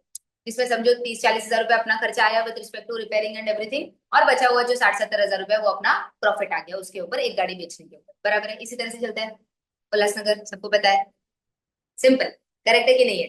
तो ये सिचुएशन इस तरह से काम करती है, बराबर है। अब ये सेकंड हैंड गुड्स के अंदर अगर हम लोग देखेंगे तो अपने पास दो ऑप्शंस अवेलेबल है। अगर आपने उस पे आईटीसी अवेल किया है, जो भी पर्टिकुलर गुड्स आप लोग सेकंड हैंड पे ले रहे हो, या तो फिर आईटीसी अवेल मतलब आईटीसी अवेल नहीं किया या तो आईटीसी अवेल किया है, ये दोनों पॉलिसीज या दोनों ऑप्शंस अवेलेबल होगा। अगर आईटीसी अवेलेबल नहीं किया है ना, तो मार्जिन स्कीम अप्लाई होगा। कौन सा स्कीम अप्लाई होगा? Margin scheme. और अगर आपने आईटीसी अवेल कर लिया है तो नॉर्मल वैल्यूएशन अप्लाई होगा, जो हमने ऊपर ऑलरेडी पढ़ा,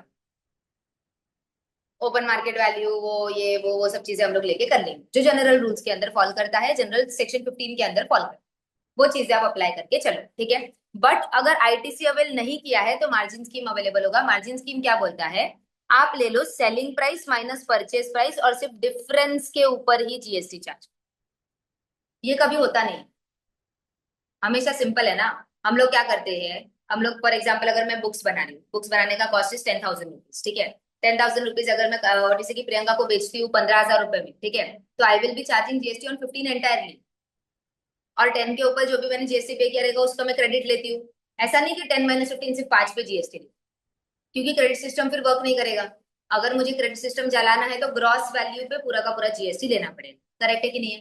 बट यहाँ पे वो अप्लाई क्यों हो रहा है? बिकॉज आईटीसी अवेल नहीं हो रहा है, समझ में? तो उन्होंने क्या बोला कि समझो आपने जो भी सेलर था, वो सेलर से 2 लाख रुपए में गाड़ी खरीदी, आपने उसके ऊपर रिफर्बिशिंग वगैरह कैरी आउट किया और आपने उसको बेचा 3 लाख रुपए में, तो आप सीधा 3 लाख रुपए के ऊपर जीएसटी मत चार्ज करो, बिकॉज वो गाड़ी के ऊपर आईटीसी लिया ही नहीं है, ब्लॉक क्रेडिट था, एग्जाम्पल, ठीक है, 4 सीटर था, तो in that case block credit था, उसके ऊपर आईटीसी लिया हुआ ही नहीं है।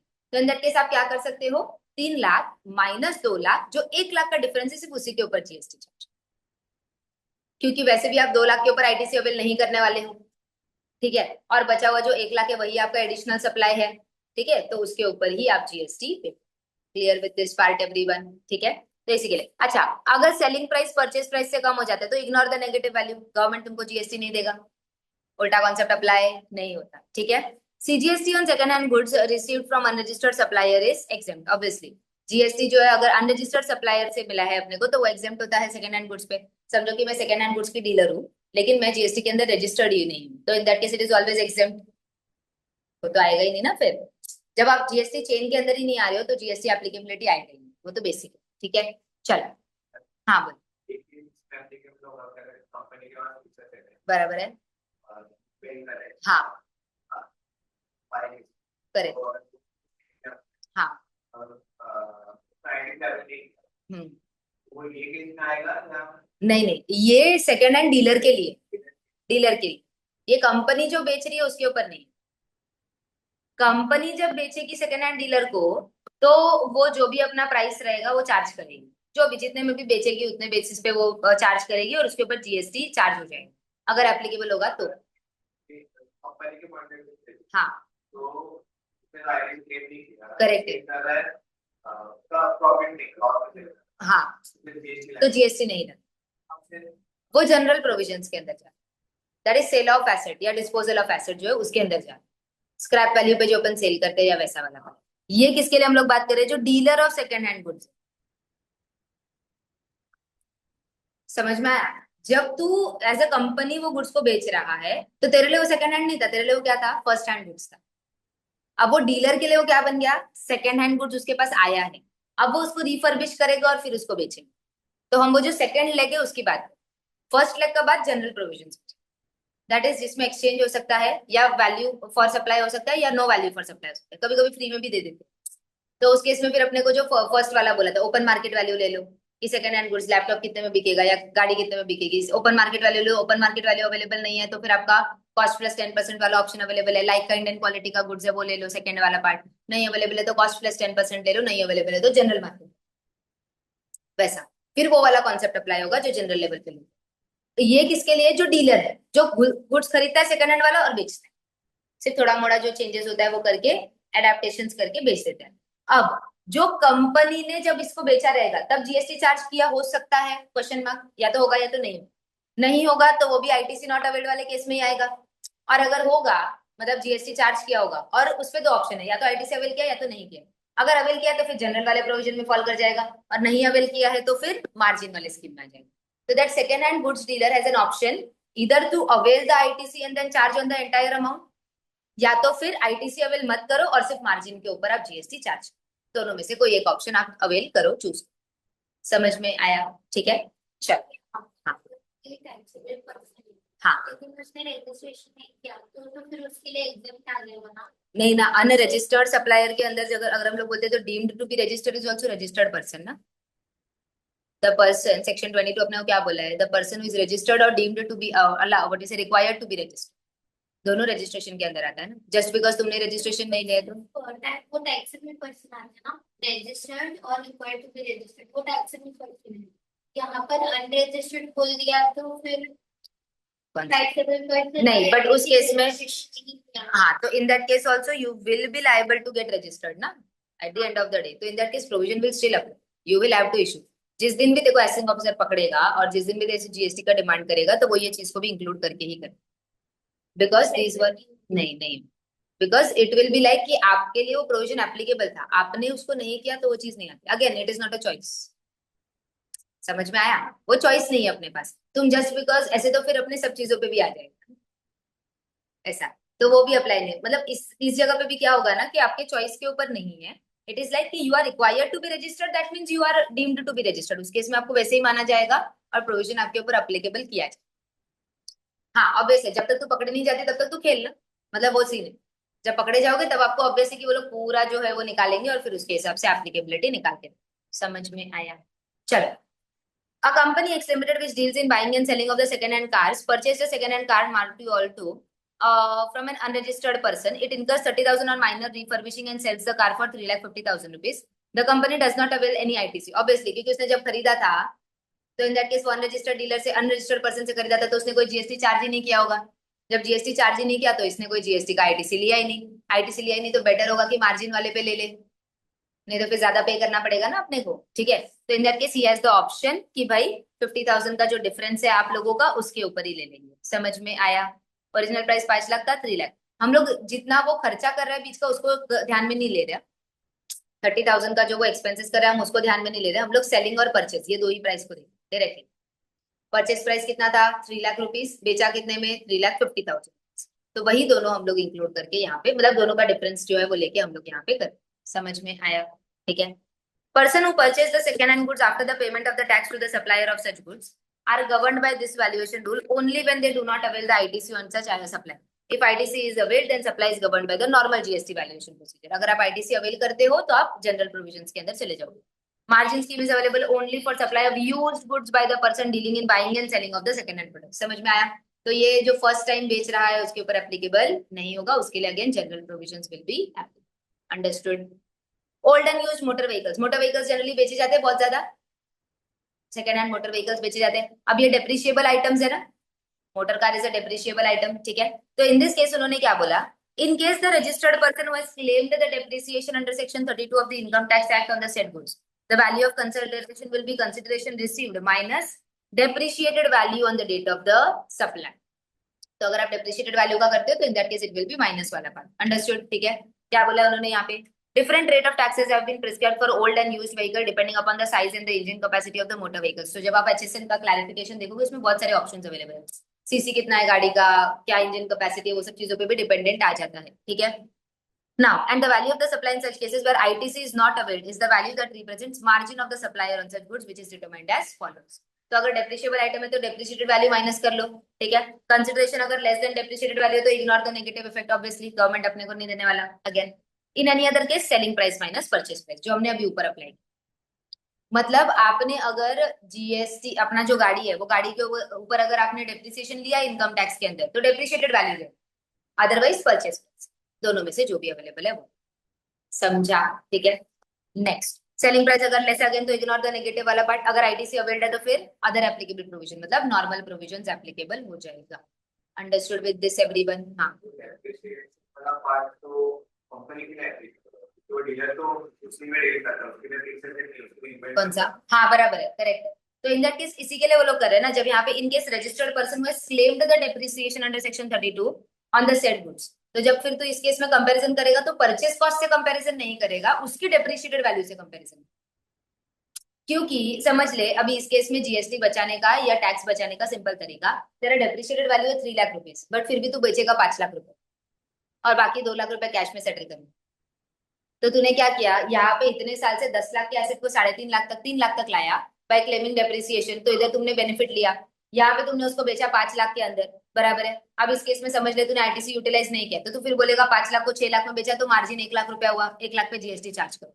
एक्चुअली क्या हुआ है, 3.5 लाख का गाड़ी, 3 लाख का गाड़ी है, और वो जो 2 लाख था वो भी हमने कैश में सेटलमेंट किया। तो ये केस में क्या हो सकता है, there can be a rigging of that particular part, जहाँ पे जीएसटी हम लोग बचाने का ट्राई कर रहे हैं या तो फिर टैक्स एवेड करने का ट्राई कर रहे हैं। तो इसी के लिए उन्होंने बोला कि अगर डेप्रिसिएशन सामने वाले ने क्लेम किया हुआ है और इनकम टैक्स के अंदर लिया हुआ है, तो परचेस कॉस्ट कुछ भी होने दो, हम किससे कंपेयर करेंगे, डेप्रिशिएटेड वैल्यू डब्ल्यूटी से, to save that kind of tax revenue. समझ में आया, क्योंकि आप बेनिफिट दो जगह पे नहीं ले सकते ना, फिर जो हम लोग इनकम टैक्स के अंदर पढ़ते कि इन्फ्लेटेड वैल्यू के ऊपर सेल कर दिया, ये सब सेटलमेंट होता है, इसी के लिए उन्होंने ये प्रोविजंस लेके, ताकि you can not claim dual benefits. समझा, ठीक है। चलो, purchase of goods that are repossessed from a defaulting borrower, अभी ये होता है ना ईएमआई सिस्टम, पे नहीं करते हायर परचेज ट्रांजेक्शन।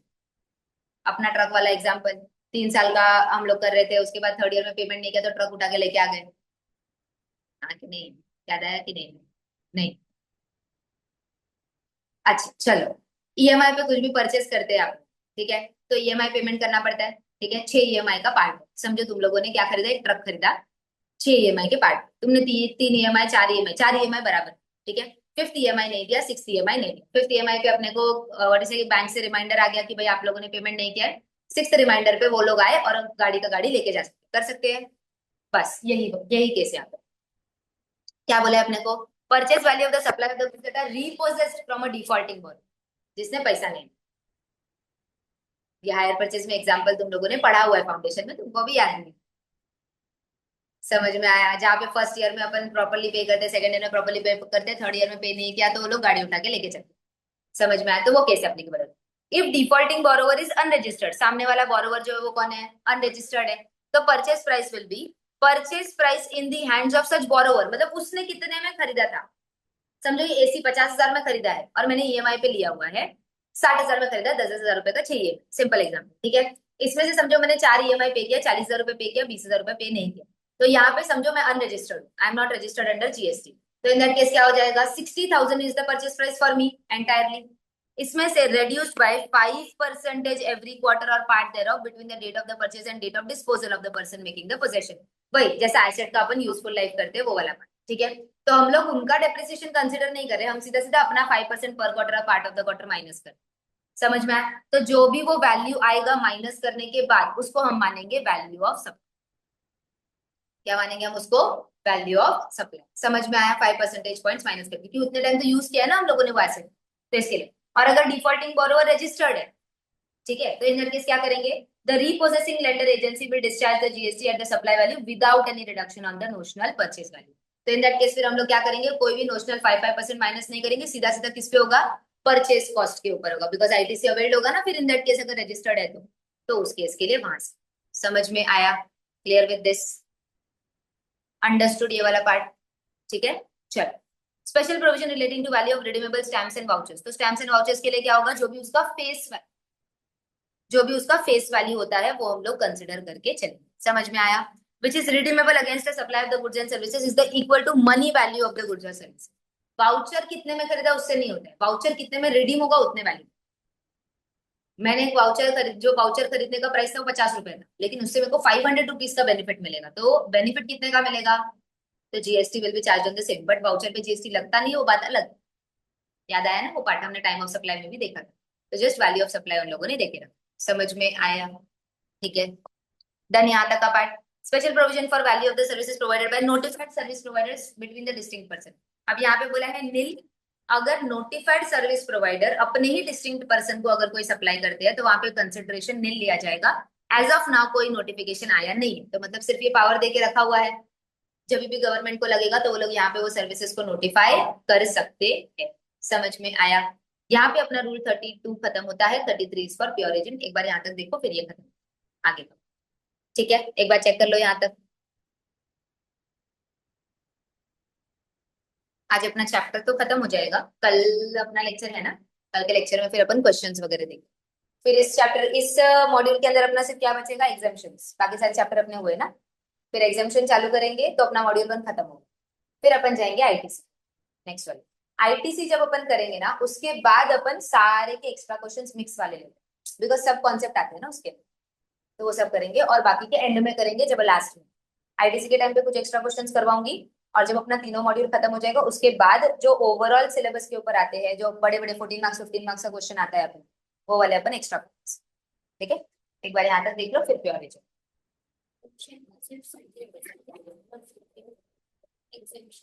क्योंकि वो दिया वगैरह है ना, वो भी बोलते हैं वो इम्पोर्टेंट है ना, वो लोग विदेश में नहीं आ पाते। तो रिकॉर्डिंग होगा बेटा, वो नहीं कर सकते ना ऐसा, क्योंकि अभी सिलेबस में मतलब सिंपली बता रही हूँ कि तुम्हारा अभी तक डीटी का सिलेबस नहीं आया है। मैं संडे टू संडे अगर चलाती भी हूँ तो इन दैट केस नहीं नहीं, सिर्फ एग्जामिशन मतलब वीकडेज पे आप दूसरा चैप्टर चालू कर लो और एग्जामिशन बेटा आगे का एचटीसीएल वाला इज बेस्ड ऑन दैट, ऐसे कि एक मतलब मैं डिसाइड करूँ कि कैसे पढ़ाना है, तुम लोग डिसाइड करोगे, बताओ। नहीं नहीं ऐसा नहीं होगा, जैसे चले वैसे चलेगा। देखो रिकॉर्डिंग तो अभी हो रही है, तुम लोग की अपलोड भी हो रही है एवरीडे बेसिस पे, ऑलमोस्ट तुम लोगों को आ रहा होगा, देख रहे हो तुम लोग, ठीक है। तो वो चीज अपन करेंगे, ठीक है। एग्जामिशन का चैप्टर जब भी मैं लूंगी ना, तो मैं तभी ट्राई करूंगी कि मैं फेस वाला जो पार्ट है वो भी लूँ। हम लोगों ने सेटअप किया है उसको, बट अभी जनरल लेक्चर चल रहा है तो उससे हम लोगों ने लगाया नहीं, बट उसको भी मैं ट्राई करूंगी तो हो जाएगा। रिकॉर्डिंग के अंदर देख लो, डाउट रहेगा मैं चाहिए तो संडे को एक दिन एक्स्ट्रा बिठा के तुम्हारे जो डाउट्स होंगे वो मैं कवर, उसमें कोई प्रॉब्लम नहीं, क्योंकि सेटअप को चेंज करेंगे ना तो कहीं ना कहीं वो प्रॉब्लम देगा। सिंपल है, अपना जितना जल्दी आईटीटी का पार्ट खत्म होगा तो अपने पास डीटी के लिए, तुम लोगों के लिए बेसिकली बात करें, तुम्हारे पास टाइम है अच्छा खासा, तो इन दैट केस अपन उसको आराम से भी कर सकते हैं, बिकॉज एक बार इनकम टैक्स एक्ट 2025 का सिलेबस आ गया ना तो पता चल गया, उसके बाद सिर्फ अमेंडमेंट्स ही होंगे। बट अगर जब तक सिलेबस नहीं आता तब तक अपने को वो चीजें थोड़ी बहुत है कि भाई करना पड़ेगा। मैंने उन लोगों के दिमाग में ऑलरेडी डाल दिया कि जब भी सिलेबस आएगा अपने को एक्स्ट्रा आना पड़ेगा, जैसे यहाँ पे हमने कस्टम्स अलग चालू किया है। तुम्हारा मैं अभी बता देती हूँ, मैं इंटरनेशनल टैक्सेशन अलग से लूंगी, अपन दो फ्रंट पे वो भी चलेंगे, क्योंकि वो चीज अपने को ऑब्वियस है ना, तुमको पढ़ने के लिए भी तो टाइम चाहिए ना फिर। बट सिलेबस आएगा तो हम स्टार्ट करेंगे उस चीज को। मैं पूरा इनकम टैक्स एक्ट यहाँ पे ओपन कर दूंगी और फिर वो नहीं रहेगा तो that will also create a burden on you, कि सिलेबस में वो लोग किस तरह से लेंगे। बैर एक्ट से पढ़ना is not an easy task. Always कभी भी ओपन करके देखो, तुम्हारा मॉड्यूल ओपन करके देखो और सामने तुम तुम्हारा बैर एक्ट ओपन करके देखो, लिटरल वर्ड्स की रीडिंग में भी प्रॉब्लम है, क्योंकि बैर एक्ट है ही उतना ही, जबकि अपने मॉड्यूल में वो क्या होता है, थोड़ा सिंप्लीफाइड वर्जन में दिया हुआ है। पढ़ने के लिए मैं बैर एक्ट पढ़ लूंगी, बट फिर बाद में प्रॉब्लम ये होता है कि रिटेंशन में नहीं आए, तो इसी के लिए अपन को लॉजिक लेके चले, तो जितना जल्दी अपन आईटीटी का पार्ट खत्म करेंगे, तुम्हारा एफआर भी हम लोगों ने जानबूझ के रुका है क्योंकि उसमें भी अमेंडमेंट आने का चांसेस है। शायद विरल सर ने बताया रहेगा, सीएफएस वाला पार्ट है कुछ अपना बाकी है ना तुम लोगों को, इंस्ट्रूमेंट्स फाइनेंशियल इंस्ट्रूमेंट्स का एक लास्ट का पार्ट वो पार्ट बाकी है, और एक और सेट बाकी है कुछ, सीएफएस बाकी है, क्योंकि सीएफएस में अमेंडमेंट एक्सपेक्टेड है क्योंकि नया आईएफआरएस आ चेंज हो, तो इसके लिए फॉर्मेट चेंज होगा तो पूरा का पूरा कैलकुलेशन चेंज हो जाता है ना बेटा आगे का। तो इसके लिए वो भी हमने रुका के रखा है कि एटलीस्ट आपका जो 2-3 महीने में अगर अपडेट आ जाता है तो वो तो पार्ट, अगर 4 लेक्चर भी डाल दूंगी 5 लेक्चर डाल दूंगी विरल सर की तो वो हो जाएगा। हम सब वो कैलकुलेशन लेके बैठे कि अमेंडमेंट आ रहा है तो इट इज बेटर कि हम अमेंडेड वाला ही पार्ट से करें, बिकॉज वो इम्पोर्टेंट सीएफएस का ऐसा। तो सारे कैलकुलेशन उस हिसाब से चले, ठीक है। करो, खत्म करो फिर आगे।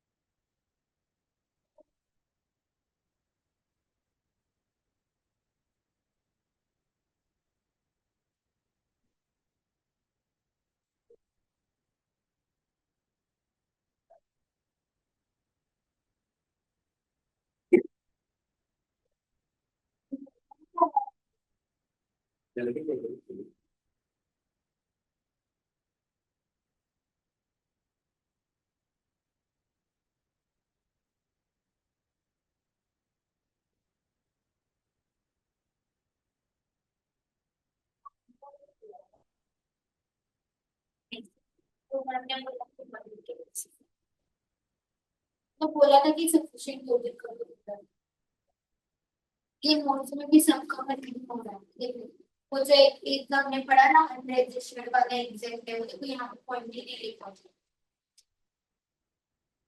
लास्ट वाला पॉइंट।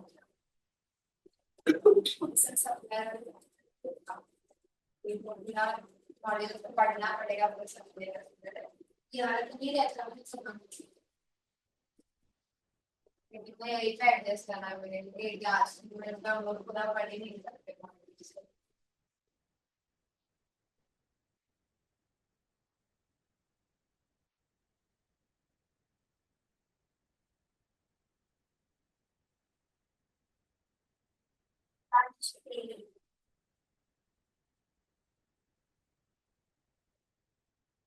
But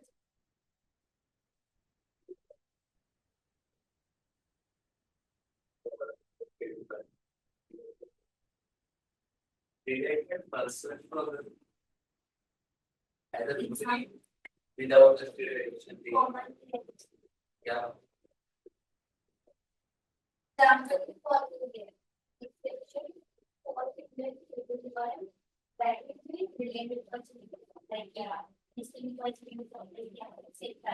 Um, customer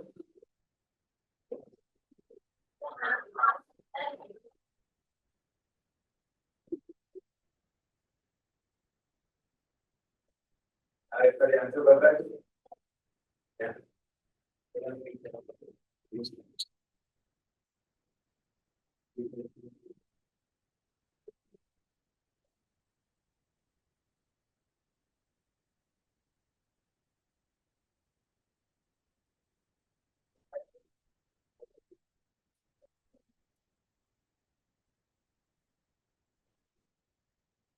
क्या एक्सेप्शन मतलब वो ये रिलेटेड पार्टी अगर रिलेटेड पर्सन अगर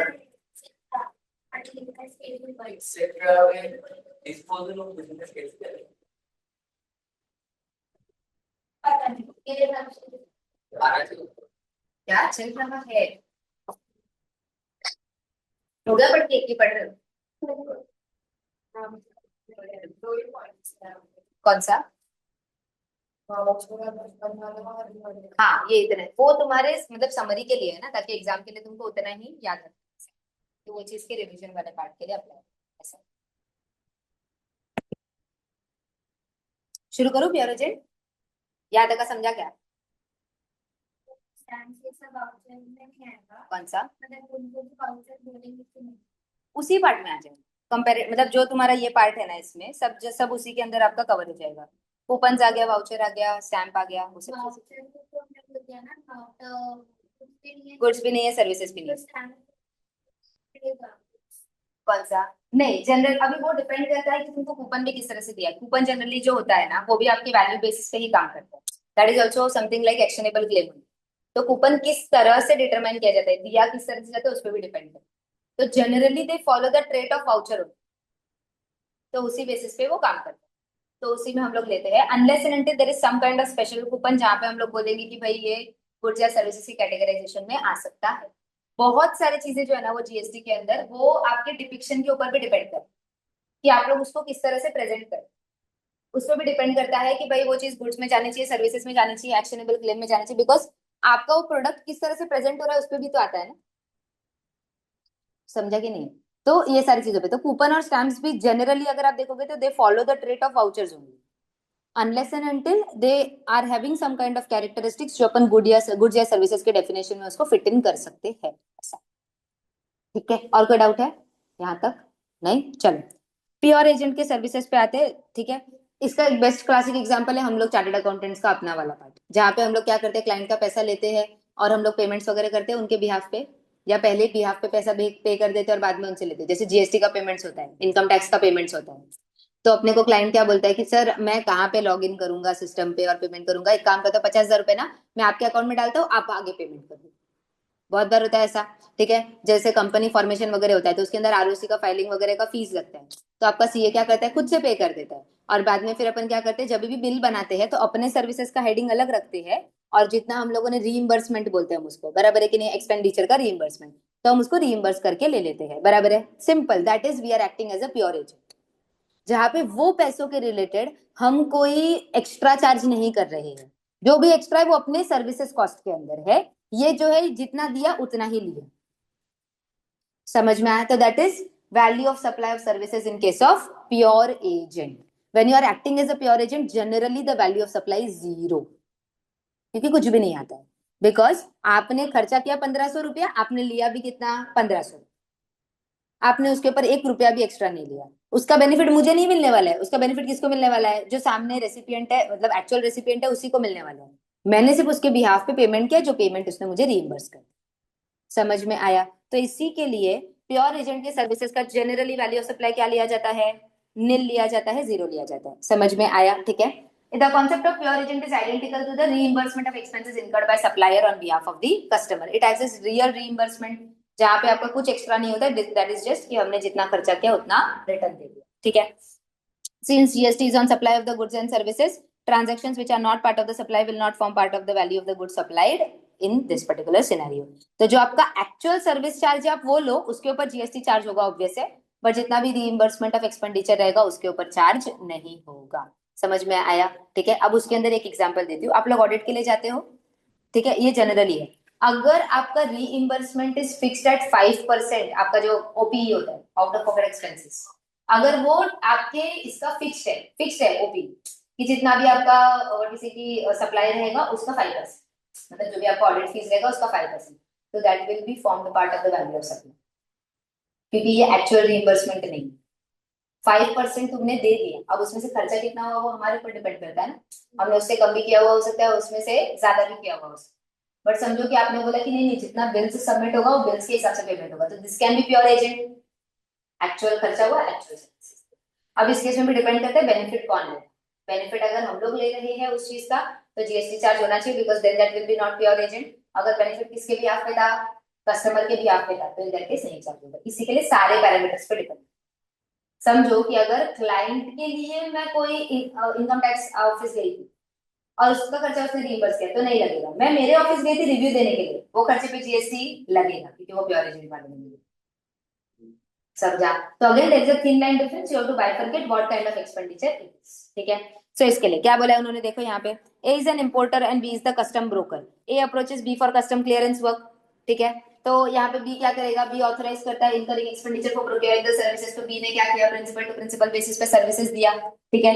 जहाँ पे उसने फॉर एग्जांपल ट्रांसपोर्टेशन करवा के दे दिया होगा या कुछ और करवा के दे दिया होगा। क्लियरेंस करते टाइम जो कस्टम ड्यूटी पे करना होता है उसने अभी पे कर दिया, बाद में वो रीइंबर्स कर देगा। उस पर अभी लगेगा क्या जीएसटी? नहीं, that was to be paid by that person. सिर्फ यहाँ पे कस्टम ब्रोकर का मैं काम कर रही हूँ तो मैंने फर्स्ट हैंड उसको पे कर दिया, बाद में वो मुझे पैसा दे देगी। समझा? ठीक है। Now, the important thing to note is that pure agent does not uses the goods or services to procure for his own interest, and this fact is to be determined on the terms of the contract. इसी के लिए उन्होंने भी open ended रखा है। Contract के ऊपर depend करता है कि आपने वो सर्विसेज को वर्डिंग किस तरह से दिया हुआ है। समझा? ठीक है। In the illustration of the importer and the customs broker given above, assuming that the contract was for clearance and delivery of the goods to the importer at the price agreed upon in the contract, custom broker would be using the transport services for his own interest. मैंने क्या बोला? Customs broker को अपन ने बोला 1 लाख रुपए दूंगा तुमको clear करवा के गुड्स मेरे गोडाउन तक पहुंचाने का। अब इस केस में अगर ट्रांसपोर्टर अरेंज किया है ब्रोकर वाले ने तो उसने खुद के लिए किया, क्योंकि उसको 1 लाख रुपए मिलने वाले, उसमें से वो कितना ट्रांसपोर्टेशन कॉस्ट इनकर करते हैं वो उसके ऊपर है। बट वही जगह पे उसने क्या बोला? सर आपके सर्विसेज का जो है ना कस्टम क्लियरेंसेस का, उसका मैं 40,000 रुपए देता हूँ और ना ट्रांसपोर्टेशन का सिर्फ आप अरेंज कर देना, पेमेंट दे देना, मैं आपको रीइंबर्स कर दूंगा। अगर ये कॉन्ट्रैक्ट हुआ तो फिर transportation cost will not be included in the value of supply because that was on part of the pure agency contract. समझा? अगर मेरा कॉन्ट्रैक्ट इस तरह से बना है कि गुड्स मेरे को गोडाउन तक पहुंचाना है तो ट्रांसपोर्टेशन मैं मेरे लिए कर रही हूँ, मेरे बिजनेस के लिए कर रही हूँ। बट व्हाट इज कि मेरा कॉन्ट्रैक्ट था वो सिर्फ क्लियरेंस का था, गुड्स ट्रांसपोर्ट करवाने का नहीं था, बट उसने बोला अरे सर करवा दो मैं आपको पैसा दे देता हूँ, तो फिर वो क्या हो जाएगा? प्योर एजेंट वाला सर्विस। तो again it depends on the wordings of the contract कि किधर प्योर सर्विस लेना है, किधर आपको जनरल वाला पार्ट में कैरी आउट करना है। ठीक है। ये इंपॉर्टेंट है कंडीशंस। ठीक है। एक्सपेंडिचर और द कॉस्ट इनकर्ड, अब यहाँ पे उन्होंने क्या बोला है? The preceding paras explained the as a pure agent valuation rules provided for the expenditure incurred as a pure agent are excluded from the value of the supply and also from the aggregate turnover. वो आपकी value of supply में भी नहीं आता, aggregate turnover case में भी नहीं आता। कंडीशंस क्या है बोला है देखो। The payment arises out of the contract between R, a third party, and S act as a pure agent of R when he makes the payment. तो सबसे पहला हम किसी के बिहाफ पे काम कर रहे हैं तो ही प्योर एजेंट माना जाएगा, ठीक है। Second condition, are authorises us to make the payment on this behalf, किसी के लिए एजेंट है हम लोग, आरआरएस दो टर्मिनोलॉजीज लेके रखें। S shows the payment separately in the invoice issued by, separately दिखाना पड़ेगा, तुम्हारे सर्विस का इतना और रीइंबर्समेंट का इतना अलग से दिखाना पड़ेगा, ठीक है। Fourth, supplies procured by us from the third party as a pure agent are in addition to the supplies that he provides on his own account। तो हम जो सर्विस दे रहे हैं वो अलग है और आपके बिहाफ पे जो हम कैरी आउट कर रहे हैं वो अलग है। ये चारों कंडीशन फुलफिल होगा तो जितना सर्विसेज आपका प्योर एजेंट वाला है वो वैल्यू ऑफ सप्लाई में नहीं आएगा। कोई भी कंडीशन एक भी फुलफिल नहीं हुआ तो वो वैल्यू ऑफ सप्लाई के पार्ट में बच जाए। समझ में आया, ठीक है। Pure agent means a person who enters into the contractual agreement to act as his pure agent and incurs expenditure on behalf of that particular person, ठीक है। Does not hold or intends to hold title to the goods। Title कभी भी मेरा नहीं है, title तो सामने वाले बंदे का ही है, मैं तो एजेंट की तरह काम कर रही हूँ, ठीक है। Third, does not uses the goods for his own interest, तो खुद के लिए वो गुड्स यूज नहीं हो रहे हैं। Fourth, receives only the actual amount which was incurred, मतलब कोई भी एक्स्ट्रा अमाउंट उसके ऊपर रिसीव नहीं, एक्चुअल जितना खर्चा हुआ उतना ही अमाउंट अपने को रिसीव होना चाहिए। Clear with this part. अगर ये सारे सर्विसेज फुलफिल हो जाते हैं तो इन दैट केस क्या हो जाएगा, आप लोगों का प्योर एजेंट के सर्विसेज को एक्सक्लूड किया जाएगा from the value of supplier. समझा, ये तो सिर्फ एग्जांपल दिए हुए, ठीक है। Taxability of airport levies collected by the airlines as a pure agent, services provided by the airport operator to the passenger against the consideration of UDF and PSF fees, ये हम लोगों ने पढ़ा था, याद है, पीएसएफ फीस वाला, ठीक है। तो इन दैट केस उन्होंने क्या बोला है, PSF and UDF are collected by the airlines as an agent and is not consideration for any services provided by the airlines। बराबर है कि नहीं है, क्योंकि एयरलाइन एयरपोर्ट अथॉरिटी जो है वो उधर काउंटर लगा के अलग से सर्विसेज का फीस नहीं ले सकती। तो उन्होंने क्या बोला, टिकट के साथ सिर्फ आप उतना पैसा ले लो जो आपका पैसेंजर सर्विस फी है और व्हाट इज की यूडीएफ फीस। करेक्ट है कि नहीं है। तो यहाँ पे प्योर एजेंट जैसे ही काम हो रहा है, एयरपोर्ट अथॉरिटी के बिहाफ पे एयरलाइंस ये काम कर रहा है और ये पैसा ले रहा है। करेक्ट है कि नहीं है। Airline shall not take ITC of the GST paid, वो सब आईटीसी वगैरह कौन लेगा, एयरपोर्ट अथॉरिटी लेगा। तो अगर सारे के सारे कंडीशन फुलफिल हो जाते तो इसको हम प्योर एजेंट वाले पार्ट में ही डालेंगे, जो अपने ऊपर वाले चार कंडीशंस थे, अगर वो चारों फुलफिल हो जाते तो इन दैट केस हम उसको किधर डालेंगे, pure agent, and that will form the value of supply for airport authority and not for the airports. समझ में, एयरलाइंस ने 1000 रुपए अपने से कलेक्ट किया, 1000 रुपए एयरपोर्ट अथॉरिटी को दे दिया, तो जीएसटी भी अगर उसके ऊपर चार्ज होता है तो किसके बिहाफ पे होगा, एयरपोर्ट अथॉरिटी के लिए होगा। Airlines is just a person who is taking and giving the same, वो सिर्फ प्योर एजेंट का काम है, उसके ऊपर एयरलाइंस के ऊपर कोई भी रिस्पॉन्सिबिलिटी नहीं आएगा to charge GST on that. Clear with this part everyone, ठीक है। Applicability of GST of supply of electricity by real estate companies, malls and airport operators to their lessees और ऑक्यूपेंट्स, जनरली प्रोवाइड करते हैं malls में electricity services and supply वगैरह, ठीक है, lessee को। It is clarified that whenever electricity is being supplied as a bundled with renting of immovable property and maintenance, it forms part of the composite supply. एक साथ दे रहे तो वो composite supply के केस में आ जाएगा एंड फिर पूरे के ऊपर जीएसटी आपका एप्लीकेबल हो जाएगा एज पर द रेंटिंग वाला पार्ट। करेक्ट है कि नहीं है, ठीक है।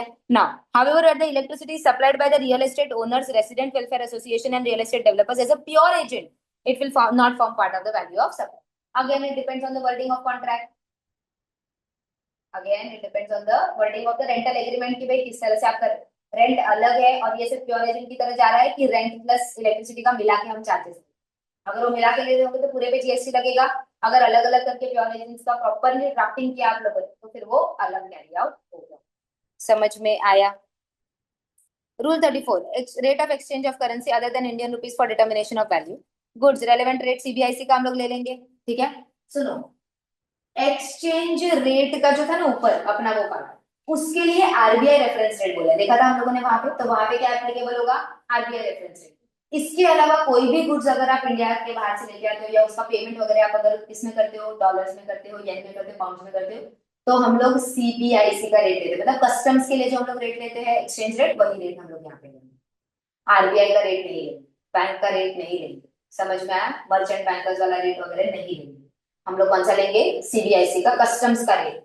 Clear with this part. ऊपर हमने बोला था कि आरबीआई रेफरेंस रेट, तो उसको कंपेयर कर रहे थे कि हमने जिस रेट ट्रांजैक्शन कितने में किया, वो बैंक के साथ ट्रांजैक्शन एक्सचेंज उधर वाला, वो बैंक के साथ कितनी भी मनी चेंज करवाने जाते हो तो ऑथराइज्ड डीलर के पास जा सकते हो या तो बैंक के पास जा सकते हो, तो उनके वैल्यू का कंपैरिजन आरबीआई रेफरेंस के साथ होता है, वहां पे मनी फॉर मनी हो। यहाँ पे हम क्या बोल रहे हैं, इसके अलावा जो भी गुड्स और सर्विसेज के लिए है उसके लिए हम लोग बात कर रहे हैं, तो गुड्स के लिए उन्होंने क्या बोल दिया, कस्टम्स एक्ट वाला फॉलो करना, सीबीआईसी वाला, क्योंकि वहां पे हम लोगों ने पढ़ा हुआ है एवरी फोर्टनाइट में अपडेट होता है, याद है, पढ़ा था हम लोगों ने, 15 डेज के हिसाब से पेमेंट होता है, तो उसका सीबीआईसी का जो रेट रहेगा वही एप्लीकेबल। सर्विसेज के लिए उन्होंने बोला है value will be as per the determined gap prevalent on the date of the time of supply, मतलब नथिंग बट अकाउंटिंग के हिसाब से 11 21 AS 11 Ind AS 21 FEF foreign exchange के हिसाब से जो हम लोग लेते हैं वहां पे फॉरेन एक्सचेंज रेट जो लेते हैं as per the relevant gap आप ले सकते हो। AS 11 अगर आप AS फॉलो करें तो 21 अगर आप इंड AS, तो वहां पे जो रेट्स एप्लीकेबल है वो रेट्स आप लोग लेके चलेंगे। Understood with this part everyone? ठीक है। Value of supplies inclusive of IGST, what is कि इंक्लूसिव ऑफ IGST CGST, पर वैल्यू ऑफ सप्लाईज इंक्लूसिव तो इन दैट केस अपने को उसको ग्रॉस अप करके लेना पड़ता है, जो हम लोगों ने बेटिंग गैम्बलिंग और लॉटरी के सिस्टम में भी किया, उसको 128 या 140 मान के चलेंगे और फिर ओवरऑल लेवल पे ले लेंगे, वो तो अपने को पता ही है। डन, चैप्टर खत्म। क्लियर है? एक बार देख लो, चाहिए तो मॉड्यूल ये वाला पार्ट देती हूँ, एक बार इधर से भी स्क्रॉल कर लो पूरा डिटेल में। प्योर एजेंट के वो एग्जांपल्स जो थे ना बीच में, एक बार वो चेक कर लो, उसमें कोई डाउट रहेगा तो वो वाला एग्जांपल हम लोग डिस्कस, ठीक है? एग्जांपल्स जो रहेंगे वो एग्जांपल्स, वो सारे एग्जांपल्स आया कि नहीं आया? इसमें ट्रैवलिंग और होटल एक्सपेंसेस को ऐड किया है वैल्यू ऑफ सप्लाई में। Suppose a customs broker issues an invoice for reimbursement of the few expenses for a consideration towards agency services rendered to importer. The amounts charged by the custom broker are as below. Agency income charge किया, travel expenses, hotel expenses, custom duty है और dock dues है, ठीक है? In the above situation, agency income, traveling hotel shall be added for determining the value of supply by customs broker, whereas docks and dues paid shall not be added, provided the conditions of pure agent are satisfied. अभी यहाँ पे उन्होंने क्या बोला है? Custom broker issues an invoice for reimbursement of few items. ऊपर बोला है क्या customs duty? Port fees, port charges, custom duty, dock charges, transport charges paid by customer on the behalf of the owner. अब यहाँ पे देखो, agency income तो obvious है कि वो टैक्सेबल नेचर में ही आएगा, ठीक है? Travelling expenses and hotel expenses question mark depend करता है। अभी इन्होंने यहाँ पे क्या किया है, अज्यूमिंग कि वो प्योर एजेंट्स वाले कंडीशन वगैरह सेटिस्फाई हो रहे हैं एंड ऑल उन्होंने बोल के लिए, ठीक है? अब इस केस में अगर मैं देखूंगी कस्टम ड्यूटी नहीं आएगा, डॉक ड्यूज नहीं आएगा, ट्रैवलिंग एंड होटल एक्सपेंसेस का क्वेश्चन मार्क है कि आना चाहिए कि नहीं आना चाहिए, that depends on the agreement, ठीक है? अब उन्होंने यहाँ पे लिया कि उसको टैक्सेबल नेचर के अंदर लिया है बिकॉज उन्होंने माना कि ये मतलब it was a part and parcel of whatever services you are providing. वही जगह पे अगर एग्रीमेंट में स्पेसिफिकली दिया है कि प्योर रीइंबर्समेंट होगा तो फिर वो कहाँ चला जाएगा, आपके नॉर्मल वाले केस में चला जाएगा। तो इधर उन्होंने भी क्या किया है कि shall not be added to the value of the supply if they are satisfied and all वाला पार्ट, तो वो डिपेंड करता है एग्रीमेंट के ऊपर। इन्होंने एक इंटरप्रिटेशन लिया, अपन दूसरा इंटरप्रिटेशन ले सकते हैं डिपेंडिंग ऑन द एग्रीमेंट, ठीक है? तो ये केस में रहता है फिक्स्ड अमाउंट और एक्चुअल व्हिचएवर इज लोअर ऐसा रिक्वेस्ट करते हैं, तो वो भी प्योर एजेंट में आएगा ना? नहीं, फिर वो डिपेंड करता है, क्योंकि इस केस में क्या हो गया कि अगर फिक्स्ड अमाउंट कर रहे हैं या actual amount whichever is lower, actual amount का जब रीइंबर्समेंट होता है ना तो ही आए, फिक्स्ड अमाउंट जब आ जाएगा ना तेरा वो वाला पार्ट, तो इस केस में फिर कैसा है कि तुम लोग कहीं ना कहीं वो कैपिंग लगा के चल रहे हो, फिर it is not just pure services, it is the case कि हम लोग इतने अमाउंट तक का ही रीइंबर्समेंट कैरी आउट करेंगे। तो उस केस में जनरली अगर आप देखोगे तो असिस्टेंट ऑफिसर आर्ग्यू कर सकते हैं कि ये प्योर सर्विसेज नहीं है, बिकॉज प्योर सर्विसेज में क्या चाहिए, there should be nothing less nothing more, जितने का खर्चा उतना ही रिइंबर्समेंट, कोई कैपिंग नहीं है, कोई लोअर साइड नहीं है, कोई अपर साइड नहीं है, कुछ भी नहीं होना चाहिए, उसको हम लोग प्योर सर्विसेज के इसमें लेके आते हैं। वेरएस जो वो वाला पार्ट होता है उसमें कैसा है कि डिपेंड्स ऑन दैट कैरेक्टरिस्टिक, अरे कम हो गया तो कम मिलेगा, ज्यादा हो गया तो उतना ही मिलेगा। तो फिर उस केस में प्योर एजेंट के जो कंडीशन है वो पर से बाय लिटरल रीडिंग इसी कंप्लाई नहीं हो, तो वो केस में अप्लाई नहीं कर सकते, समझा? ठीक है, चलो एक बार कल के लेक्चर में जब भी आओगे तो चैप्टर रिवाइज करके आना, सो दैट हम लोग जब क्वेश्चंस करेंगे तो आप लोग को आना चाहिए, ट्रिगर होना चाहिए कि क्या क्या पढ़ा, ठीक है? चलो बाय एवरीवन।